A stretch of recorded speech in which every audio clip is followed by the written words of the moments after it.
super friends, my name is Neil and welcome to this episode 108 of the Get Your Comic Con podcast.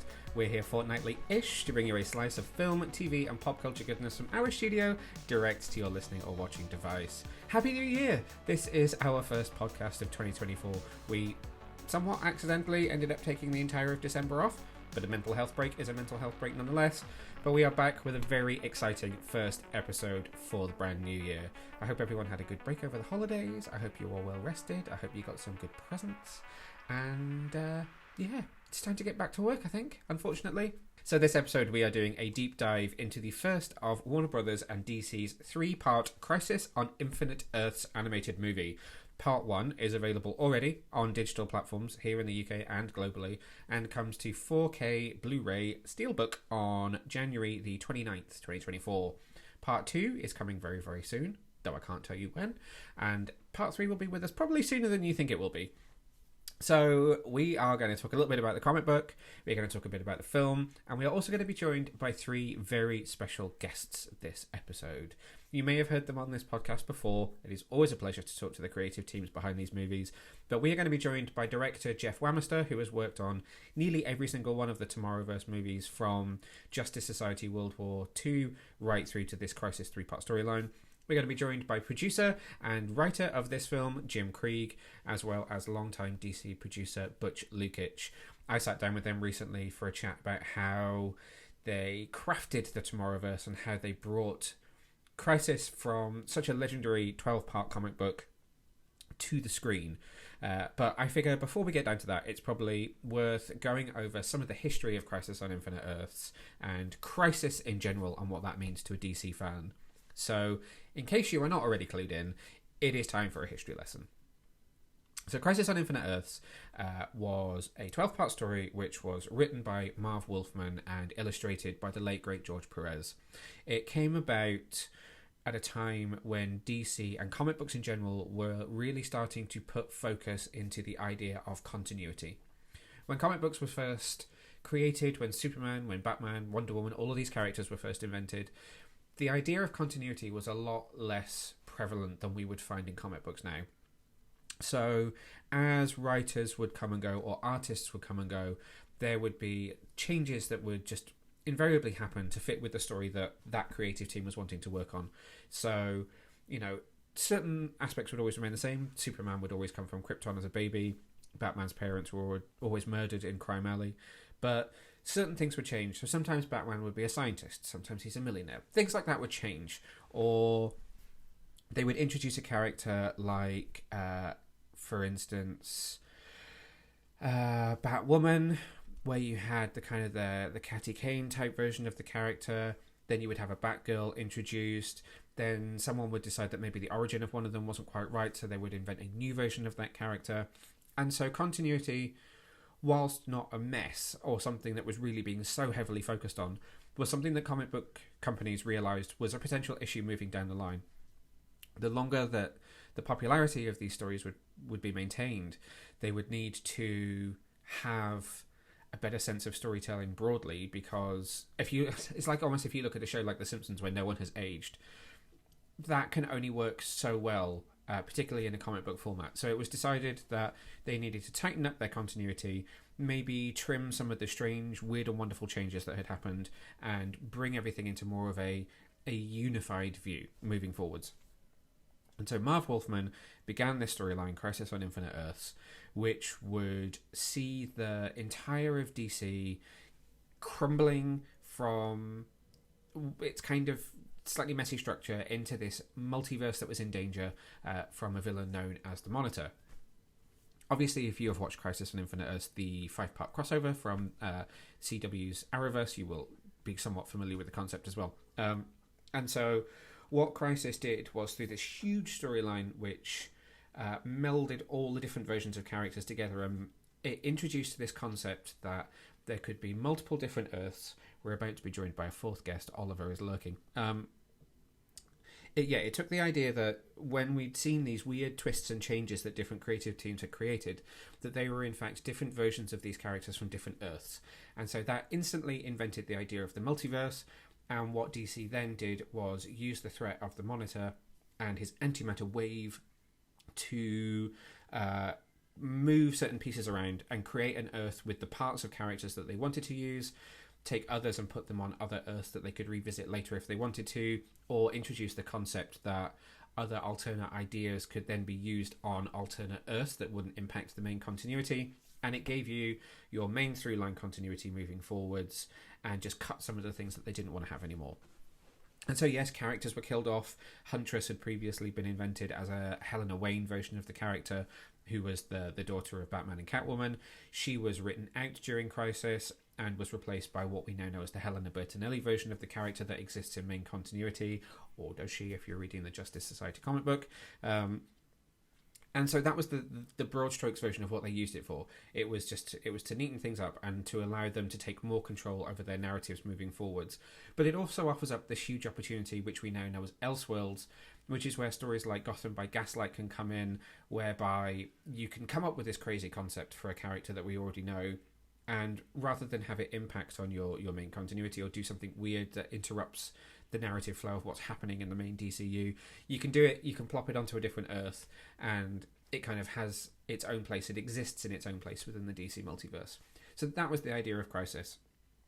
Now, obviously, there have been many, many more crises since then. 9 of them, I think, judging up to the latest one. So we've had things like Identity Crisis, Heroes in Crisis. The most recent one was Dark Crisis on Infinite Earths, which was Joshua Williamson's big storyline a couple of years ago. And so DC crises are often used as these huge multiverse ending events that are used to help shift things around in the DCU a little bit when they need to switch things up. And so it's become a really wonderful narrative. I don't want to say crutch because that makes it sound like it's when there's a weakness. When you need to make a big change, a crisis is a great way to do that. And so here we are. We are now at a point where obviously the DC animated universe came to an end with Justice League Dark Apocalypse War back in 2018. And the Tomorrowverse was invented. We got introduced to Darren Criss's Superman in Superman Man of Tomorrow. We've been introduced to Jensen Ackles' Batman, Stan Akatic's Wonder Woman, Matt Bomer's Flash. Throughout this series of movies that have led up to this point. The most recent one was Justice League Warworld, which was released back in July, believe it or not, from San Diego Comic-Con. And that was where we were introduced to this idea that maybe Warworld was going to be the threat, and at the end of it, it was revealed that there was a crisis coming. And that's where we are now, with Justice League Crisis on Infinite Earths Part 1, which is available, as I said at the top of this podcast, digitally now, and comes to Blu-ray, 4K Blu-ray Steelbook on January the 29th. So I want to segue into the animated movie. And before we sit down for our interview with the creators, I think it's worth just talking a bit about the cast and the setup for this movie. So I just named a bunch of them there. So you have Matt Bomer as the Flash, Jensen Ackles Batman, Darren Criss Superman, Meg Donnelly Supergirl, Stan Akatic Wonder Woman, Jimmy Simpson is back as Green Arrow, Zachary Quinto is back as Lex Luthor, Jonathan Adams is voicing the Monitor, Ike Amadi as John Jones, Jeffrey Arend as Psycho Pirate, Zach Callison as Dick Grayson, who's being introduced for the first time in this film, Alexandra Daddario is back as Lois Lane, Alistair Duncan as Alfred, Atto Esando as Mr. Terrific, Cynthia Hamidi as Dawnstar, Aldous Hodge as John Stewart, Erica Ishii as Dr. Light, David Kay as The Question. I'm reading this from IMDb as I'm talking to you, and I do not want to miss Iris West because she's such an integral part of this movie. So you also, where is she? David Kay as The Question, Ashley Lathrop as Iris West, Matt Lanter as Blue Beetle, Liam McIntyre as Aquaman, Nolan North as Hal Jordan, he's also voicing Amazo, Lou Diamond Phillips as the Spectre, Keisha Sharp as Vixen, and Harry Shum Jr. is also back as Brainiac 5. So if you have been a fan of the Tomorrowverse movies, all of those names will pretty much ring a bell to you. It has now been revealed that Jim Krieg, Butch Lukic, and to a degree Jeff, who has been directing for several of these movies, have done, along with the writers across these films. So the wonderful Tim Sheridan, who we interviewed back for Superman, Man of Tomorrow, Jeremy Adams, who has written a number of these movies as well.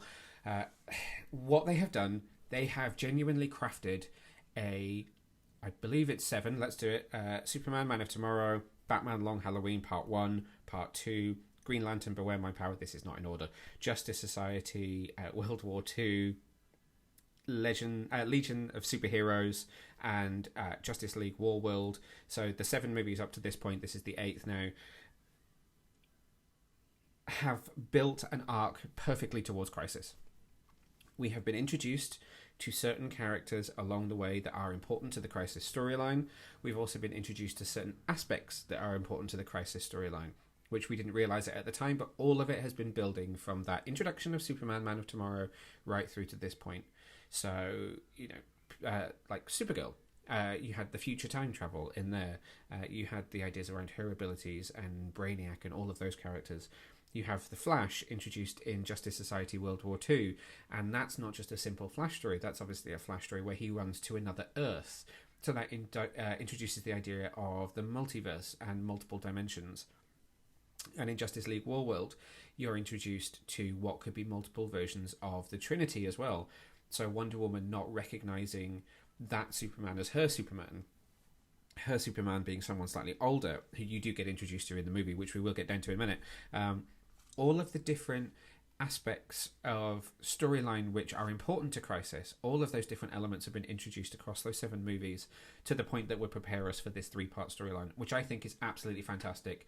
And I did have to remark during my interview that I didn't see it coming, which is ridiculous. I say ridiculous. It's ridiculous, but it's very exciting because as a DC fan who, looking by the shelves behind me, I read a lot of DC. I live a lot of DC. It's in my artwork. It's on my shelves. There's action figures there.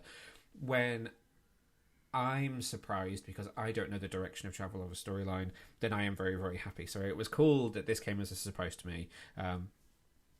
And I think that's probably a good place to stop and let the creators tell us about this. So I sat down with, as I said, director Jeff Wamester, who has worked on several of these movies, Jim Krieg, who's produced everything up to this point and has written Crisis on Infinite Earths, and Butch Lukic, who has been a producer on all of these movies as well.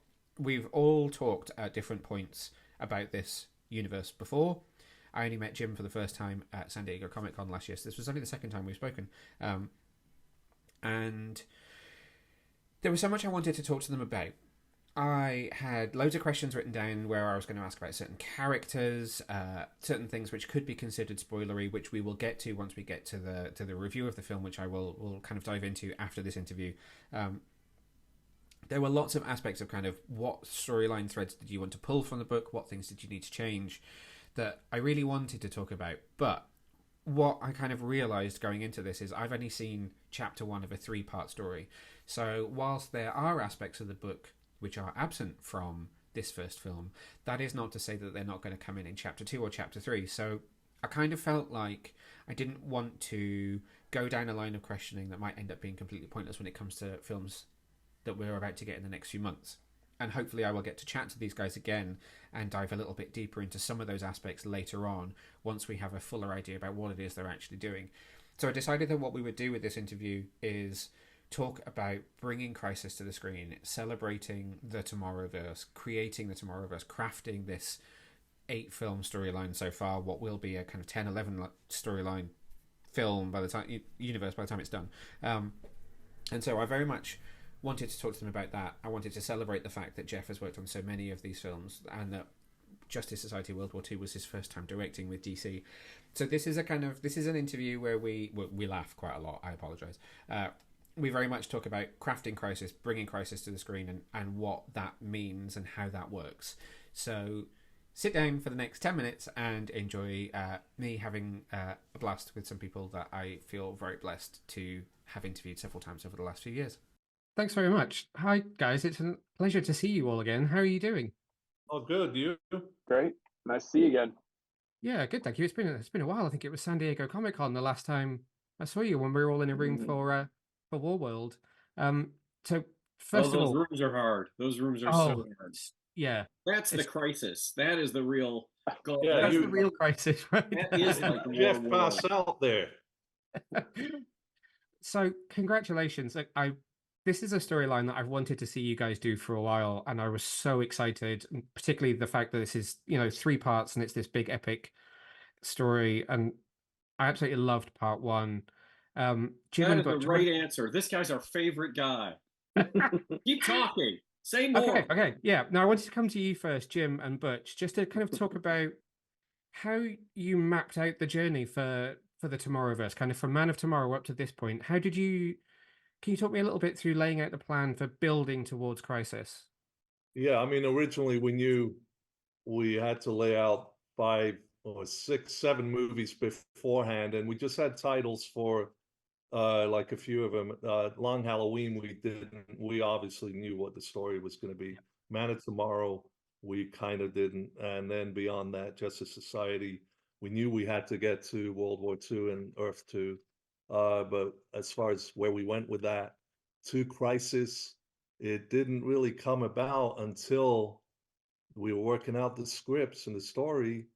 And then it's like, okay, wedge this character in. We can later bring them into Crisis and wedge this character. So it's all done by not originally we had it fully worked out. It's like as we went along, because Jim was constantly going, I don't know how we're gonna get to Crisis. And then all of a sudden he had a bright idea like Stan Lee, Yeah, I'm just like Stanley standing on the desk, I acting don't it get out. this crap. That's Hey, what, wait a minute. that's what Think about Jeff this waits character. for. He was like, Jim, could you stand up on the desk and act it out? Yeah.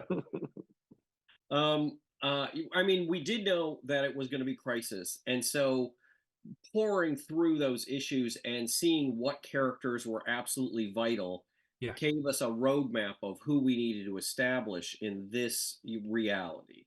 And amusingly, when we started, the world was so different that we felt like we needed an entire movie, and that was the Justice Society movie, to establish what a parallel Earth is. And by the time we were actually making this movie, everything was a multiverse, and we felt like we were introducing the word. So it's like Earth 2 is another Earth where that's just like ours, but different things happened.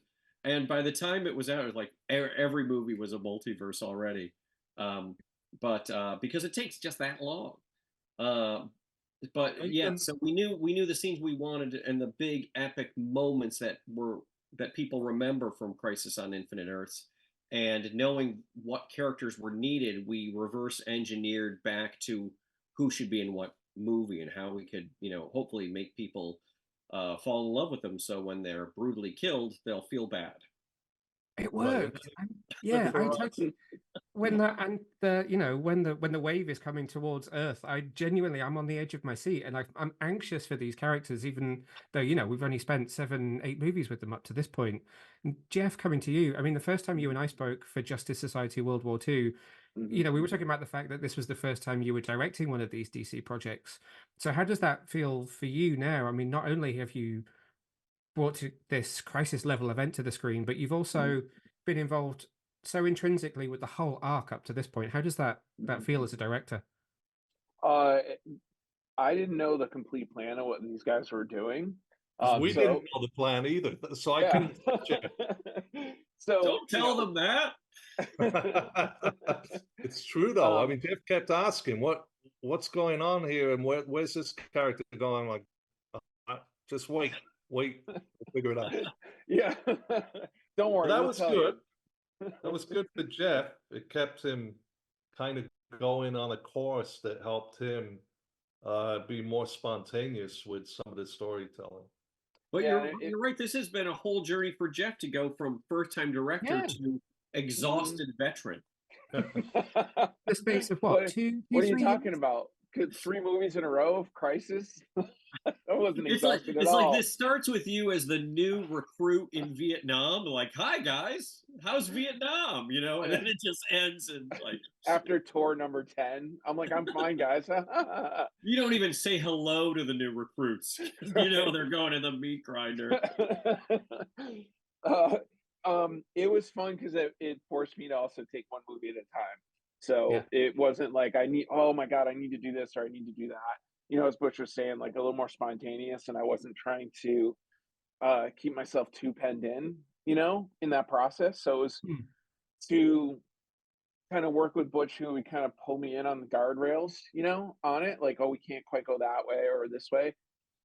It put me in a good spot to be really creative with some of the answers that we had to come up with or challenges that came up as we went along, and then kind of see all of that process come to an end like this, where it culminates in this big series of movies, and knowing like, oh no, we need to do this or that with this character, or like here's the consequences. I was able to, I think, be a little more attached to each one and see where I wanted to do when we got to that crisis.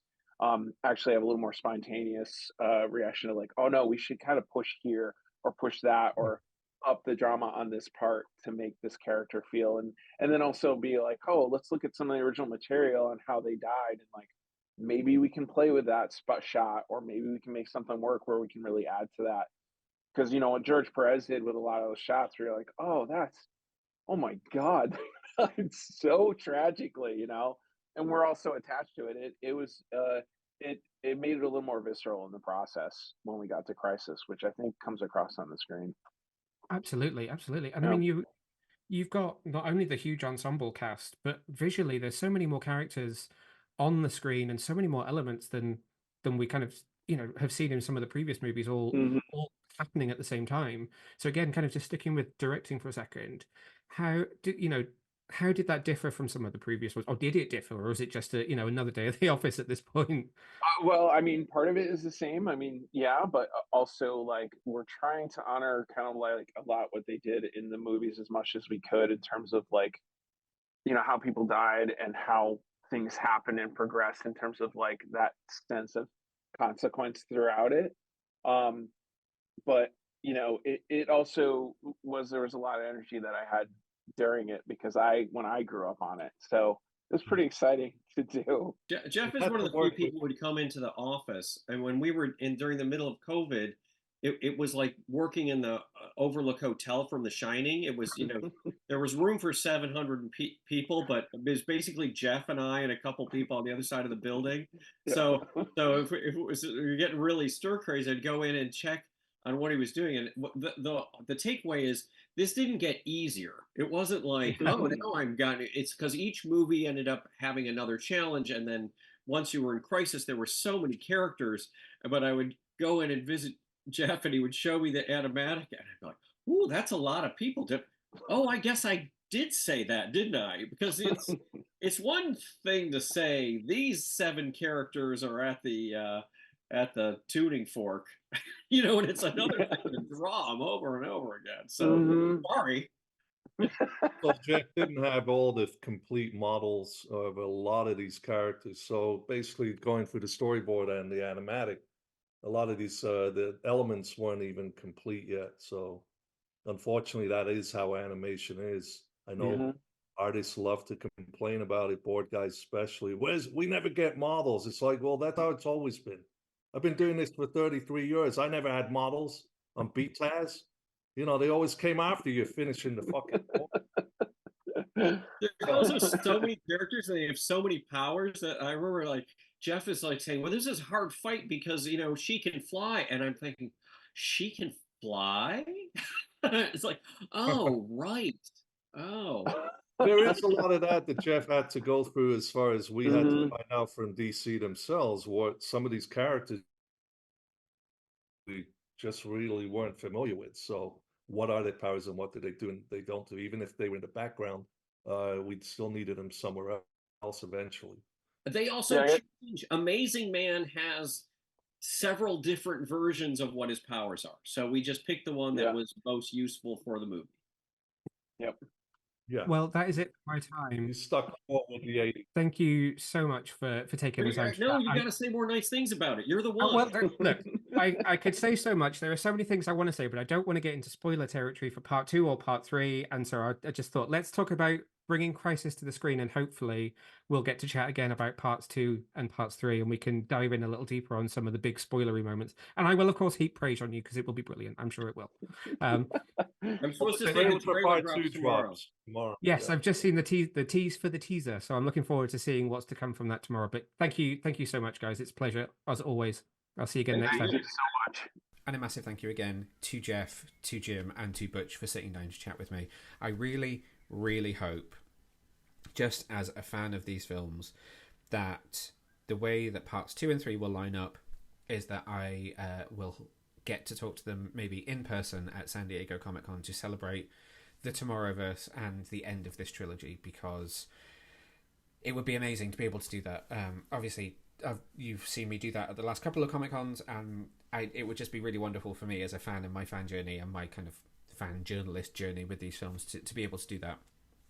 So let's now give you some of my thoughts on the film. There will be some minor spoilers, so if you've not seen the film yet, you might want to pause right now, go watch it and come back later on. If you are not scared of spoilers, then let's go. Let's dive in. You can also read my review over on our website, which, if you haven't been, is www.getyourcomiccon.co.uk. So I absolutely adored Crisis on Infinite Earths Part 1, and I am not ashamed to say it. This is a storyline which I have been hoping for some time that they would tackle, and as you've just heard me say in the interview there. It's something that I feel like this creative team, Butch and Jim, who have been working on these movies for years now, deserved the chance to be able to tackle it. The elephant in the room is obviously that a lot of people will presume that this is happening because of DC Studios. That isn't necessarily the case. I think it's somewhat just timing that this has happened. There was probably an awareness that there would be some kind of studio change coming with Discovery coming on board, buying Warner Brothers. And so it feels like it was the right time for this to happen, regardless of whether it is because of what's coming or not.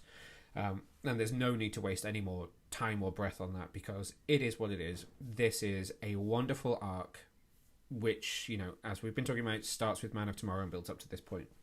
So what I really appreciated with Crisis on Infinite Earths is the fact that they have not tried to bend the characters from the Tomorrowverse who have been introduced and make them fit the story of Crisis. What they have instead done is take the story of Crisis on Infinite Earths. They've taken Marv Wolfman's words and George Perez's wonderful, wonderful illustrations, and they have bent that story to fit around the Tomorrowverse.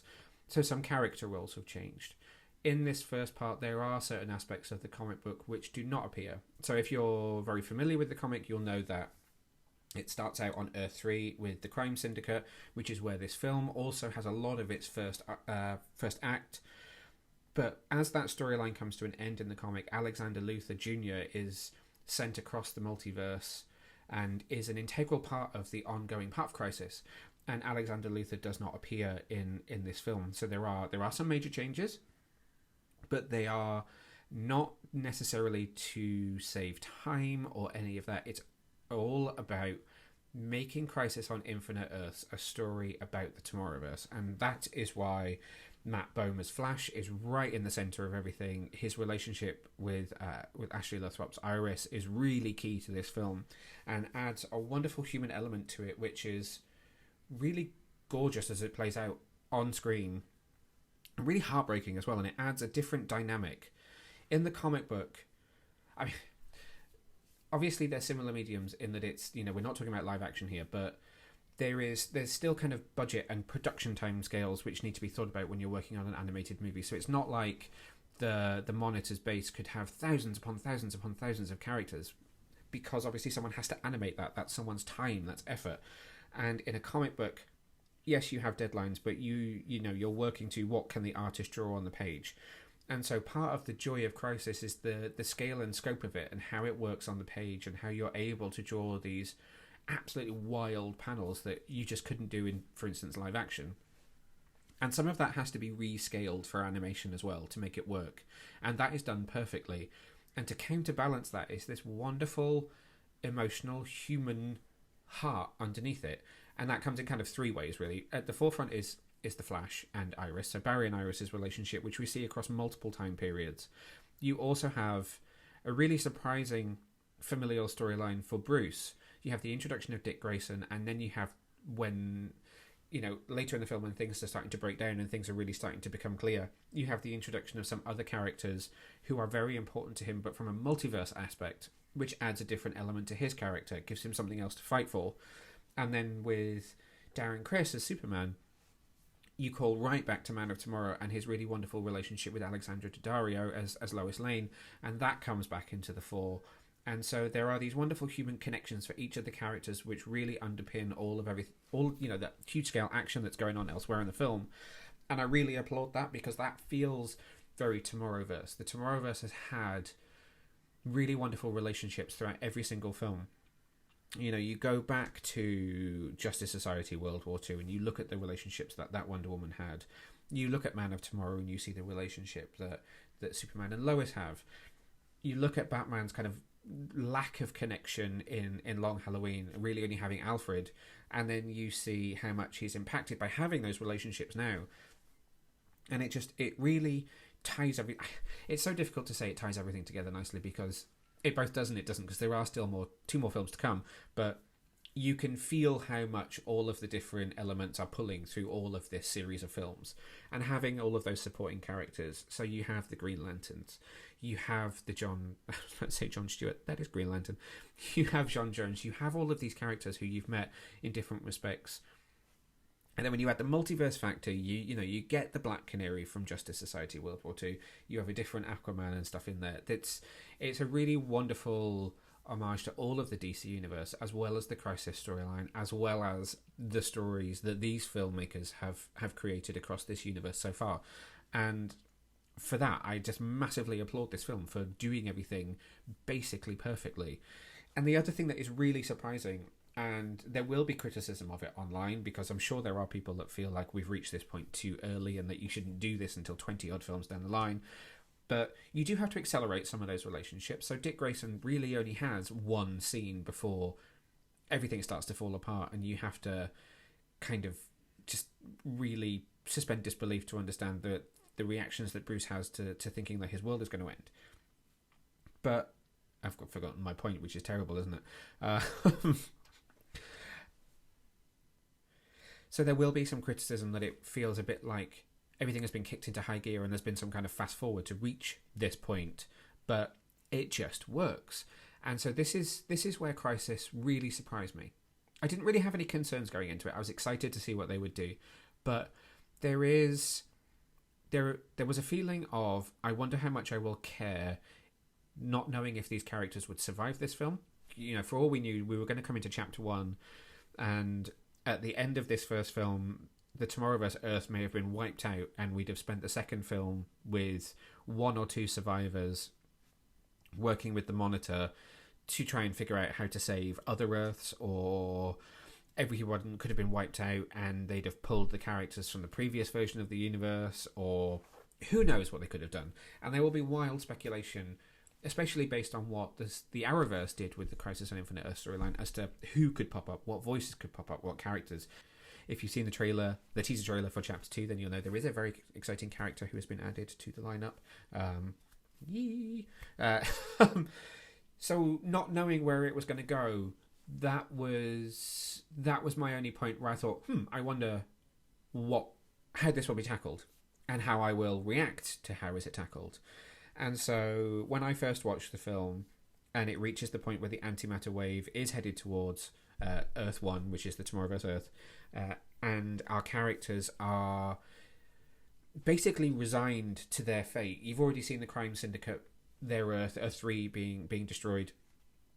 And there's this moment where all of the characters that we've met in this film across this universe are essentially waiting for their death. They are doing nothing other than watching the wave come towards them. And the sense of... Oh, here's our other guest host for the day. Hello. The sense of anxiety and excitement and anticipation was really incredible, and it really surprised me. And I have watched the film a couple more times since then, and it is still a really exciting moment as they all just resign themselves to die.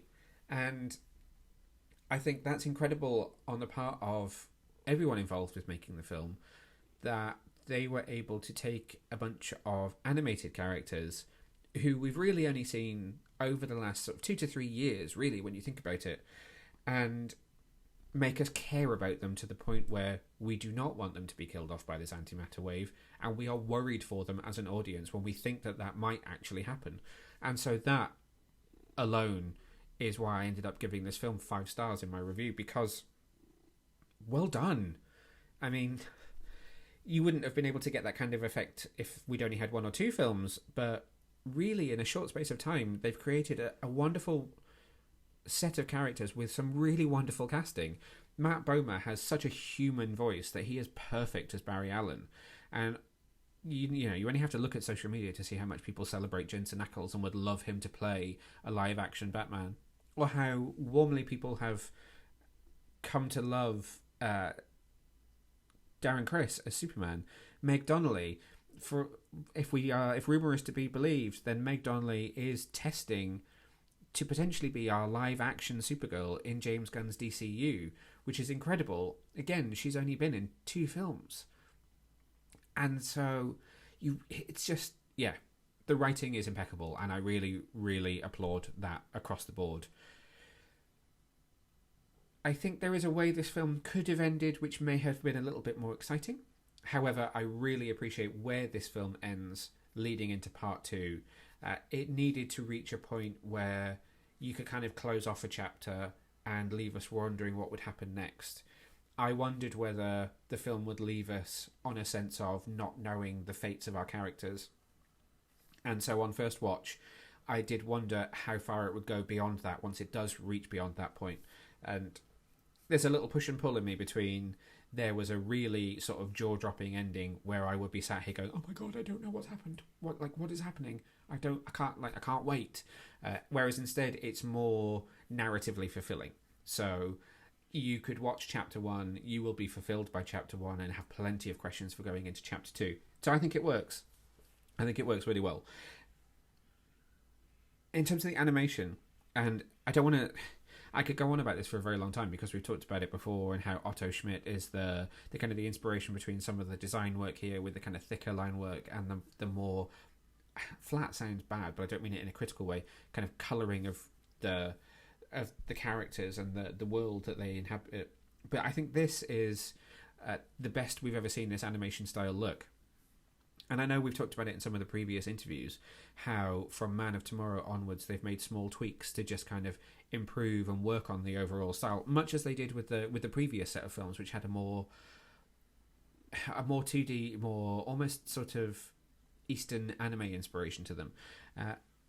But it looks so great. It's so dynamic. It works really well with the idea of Crisis. And so I think this is probably the best looking of these films as well. I feel like it's really stepped up, even from last year's Warworld, to the point where we reach this big multiversal story. And I think it looks really great on screen.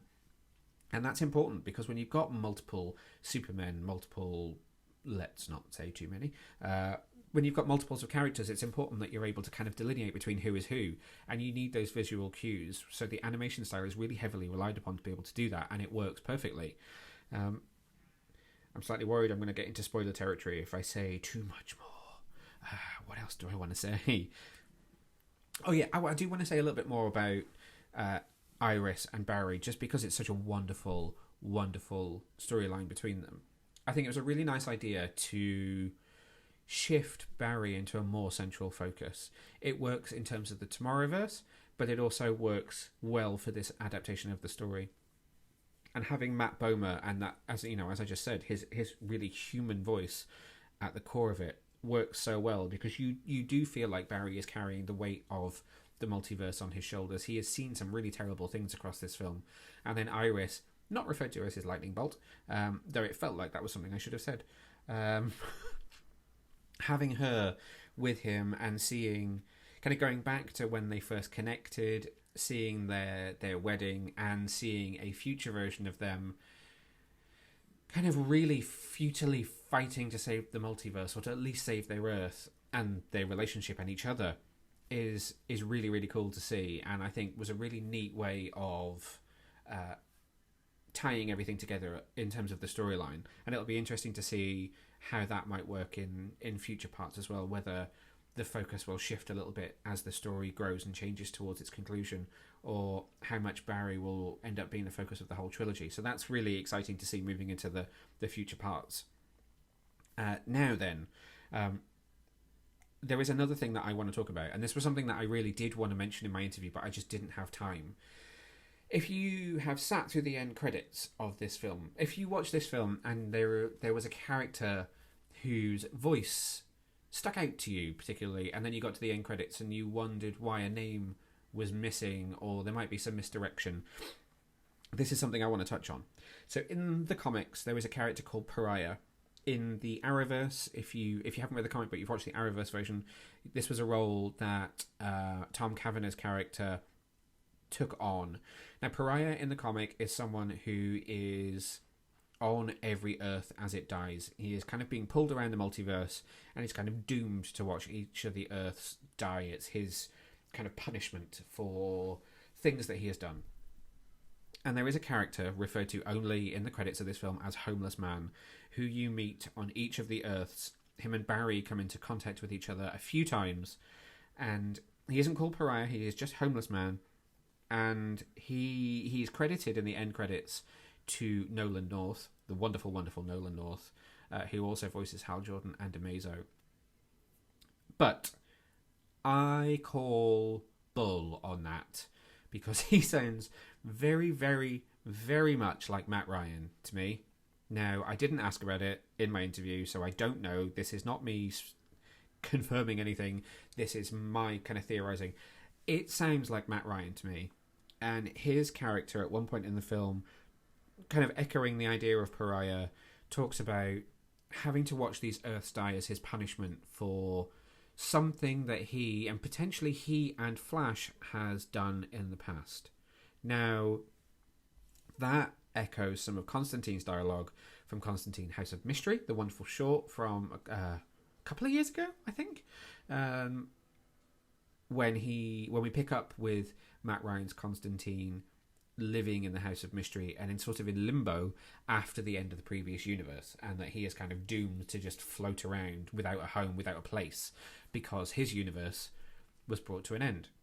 Now, if you flash back to Justice League Dark Apocalypse War, how did that universe come to an end? That universe came to an end when they had been absolutely devastated by Darkseid and Apocalypse. Heroes were dead, people had been irreversibly changed by their experiences, and as all of the remaining heroes, dead, dying, alive, were on that rock at the end, it was Constantine, Matt Ryan's Constantine, who ignited the idea in Flash to run so hard that he would reset the universe. So I wonder whether Homeless Man, not voiced by Nolan North, but potentially voiced by Matt Ryan, is really Matt Ryan's Constantine, and that he, from connecting the world from those previous series of movies into House of Mystery, into the Tomorrowverse, is paying for what he did with the Flash, and that is also why Flash is now a central part and is travelling between these Earths and seeing things come to an end. I do not know. That is not something that's hinted at in any of the teaser for part 2. I don't have any inside information, but that is my 2 cents on it from what I have seen. I think there is a connection here between what happened in the previous universe into this universe, the actions of those characters, and what that means as a kind of ramification for the DC animated franchise as a whole, right the way back to Superman, Doomsday, and Gotham Knight, the anthology. All of those movies from there up to this point, I think, have potentially got some kind of connection here. So that's very exciting. And I'm interested to see where that goes. What I also love, just to wrap it up, is the fact... So again, if you think about the Arrowverse version of Crisis, each of those episodes started with flashes and cameos of different people. You know, you saw Burt Ward, you saw Ashley Scott, you saw characters from Batman 89, you saw characters from all over the place. Titans, Doom Patrol. And that was a wonderful way to celebrate all of DC on TV and pull in some of film. Obviously, in the Flash movie, you saw Christopher Reeve, you saw, Superman and Supergirl, you saw Adam West Batman. That also celebrated some of the DCU across multimedia. I really appreciate that this film hasn't just gone straight into some sort of complete cameo smorgasbord. So there are lots of people who you could theorise. I mean, wouldn't it be lovely if it turned out that Kevin Conroy had recorded some dialogue before he sadly passed away?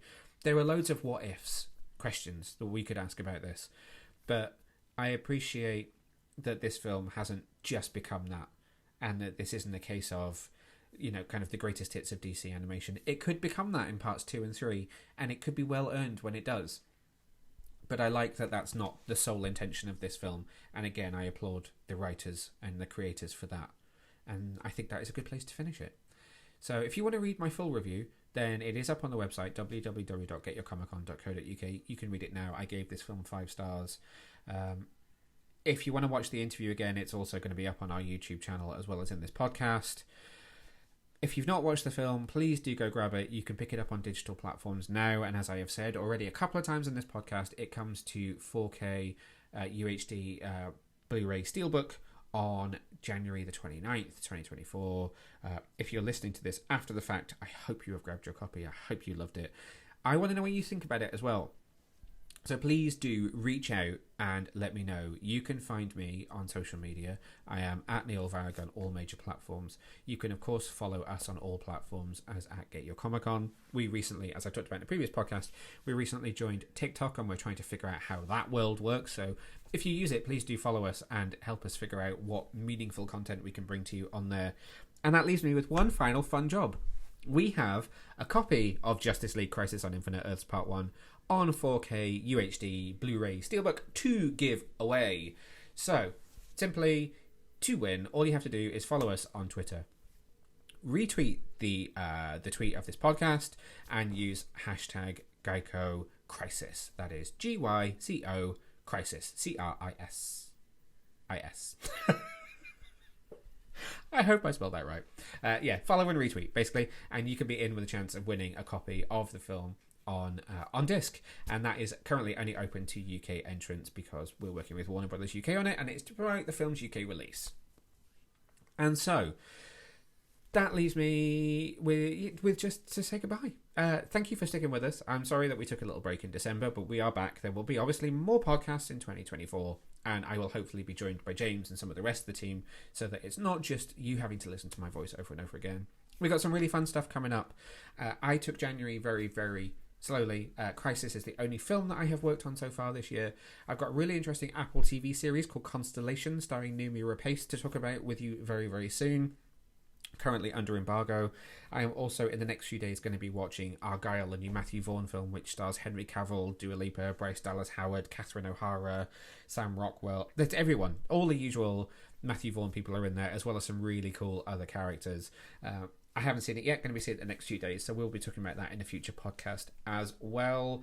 And plenty more comic book content to come as well. We have also booked our flights and our hotel for San Diego Comic Con this year, so yes, Geico Does Comic Con is happening again, so really looking forward to that. Got lots of plans to make before July this year. We'll probably talk lots more about that in the future. So until next time, thanks for tuning in, stay safe, stay well, and I'll see you out there. Bye!